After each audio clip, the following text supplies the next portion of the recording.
Assalamualaikum warahmatullahi wabarakatuh. Hello everyone, let me introduce myself. My name is Muhammad Bagas Yuguna Pratama. My NPM 2241192. My class in Management 22C. Di video kali ini saya akan membahas materi tentang manajemen risiko kredit. Apa itu risiko kredit? Risiko kredit adalah kerugian yang berhubungan dengan potensi kegagalan dalam memenuhi kewajiban membayar kredit ketika waktu jatuh tempo. Dengan kata lain, risiko kredit adalah kemungkinan debitur tidak mampu membayar pinjamannya. Ada dua hal yang mempengaruhi tingkat risiko, yaitu besarnya exposure kredit serta kualitas exposure kredit itu sendiri. Semakin tinggi utang, maka semakin tinggi pula exposure kreditnya.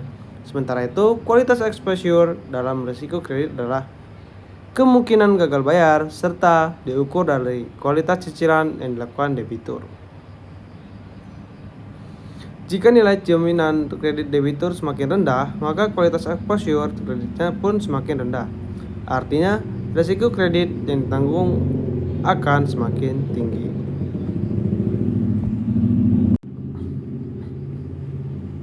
Selanjutnya, contoh risiko kredit. Contoh risiko kredit adalah sebagai berikut. Vima adalah seorang karyawan yang hendak membeli rumah seharga 1 miliar. Ia baru membayar DP sebesar 200 juta. Vima memutuskan untuk mengajukan kredit ke bank sebanyak 800 juta untuk melunasi sisa bayaran rumah tersebut. Lalu, bank menyetujui kredit Vima dengan mensyaratkan suku bunga sebesar 10% per tahun. Vima wajib melunasi hutang beserta bunganya dalam jangka waktu 10 tahun. Sebelum melakukan pinjaman kepada Vina, bank telah memeriksa dan menilai risiko kredit Vima. Karena nilai risiko kredit Vima cukup rendah, maka pengajuan kredit rumah Vima disetujui oleh bank. Selama tahun pertama, Vima telah berhasil melunasi cicilan kredit sebesar 88 juta. Tapi setelah itu, perekonomian Vima mendadak anjlok karena ia kena PHK. Hal itu membuat dirinya kemungkinan tidak mampu lagi membayar cicilan bunga berikutnya. Kondisi inilah yang memungkinkan adanya credit default risk bagi bank. Jenis risiko kredit. Sovereign credit risk. Jenis pertama dari risiko kredit adalah sovereign credit risk, yaitu risiko yang terjadi jika sebuah negara gagal memenuhi kewajibannya dalam melunasi utang ketika jatuh tempo. Kegagalan membayar utang ini meliputi pembayaran pokok kredit ditambah bunga serta denda sesuai perjanjian di awal. Corporate credit risk. Selanjutnya, corporate credit risk adalah salah satu jenis risiko kredit yang sering terjadi, khususnya di industri perbankan dengan kasus risiko gagal bayar debitur sebagai instansi penerbit surat utang. Risiko gagal bayar instansi yang menerima pinjaman. Risiko gagal bayar instansi yang mendapatkan penyertaan modal.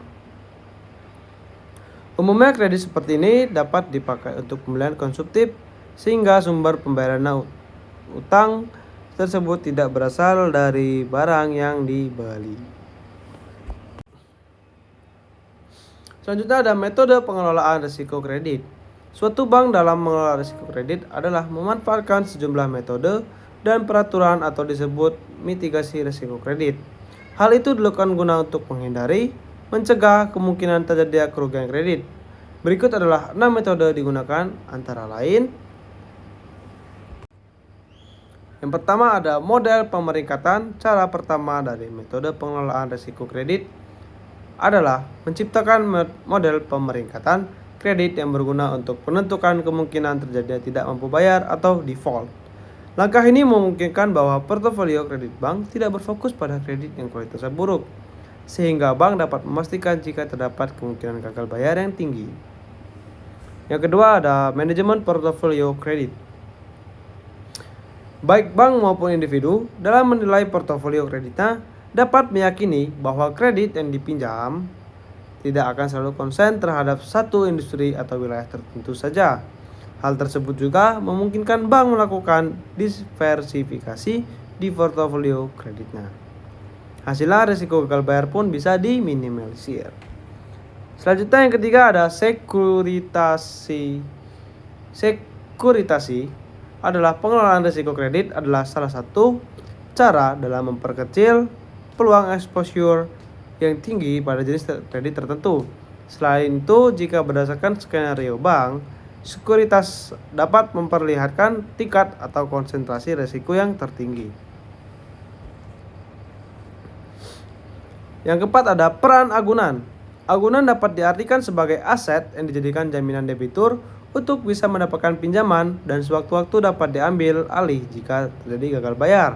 Agunan berperan penting dalam persyaratan pemberian pinjaman yang diselenggarakan oleh bank. Yang kelima, ada monitoring arus kas. Selanjutnya ada monitoring arus kas yang memungkinkan bank untuk memperkecil risiko kreditnya dengan cara membatasi exposure atau exposure at default. Di sisi lain, metode ini dapat memastikan bank bahwa debitur bisa saja bereaksi cepat terkait kondisi yang sedang berubah. Yang keenam ada manajemen pemulihan. Metode pengelolaan terakhir dari risiko kredit adalah manajemen pemulihan, yaitu ketika suatu kredit yang mengalami gagal bayar dapat dipulihkan dengan jumlah cukup besar daripada tingkat kerugiannya. Maka dari itu, sejumlah bank membuat unit kerja khusus yang ditugaskan untuk mengatasi pemulihan kredit macet. Manajemen risiko kredit. Penyaringan. Cara mengatasi risiko kredit yang pertama adalah dengan menyaring debitur yang mempunyai kriteria sebaik mungkin. Penyaringan ini penting dilakukan untuk dalam manajemen risiko, debitur dapat diseleksi secara memadai, sehingga risiko kredit pun bisa diminimalisirkan. Selanjutnya, pembatasan. Di setiap bank tentu memiliki batasan kredit yang bisa diambil atau disebut batas pemberian kredit atau BPMK. Dan 3L yaitu Legal Lending Limit.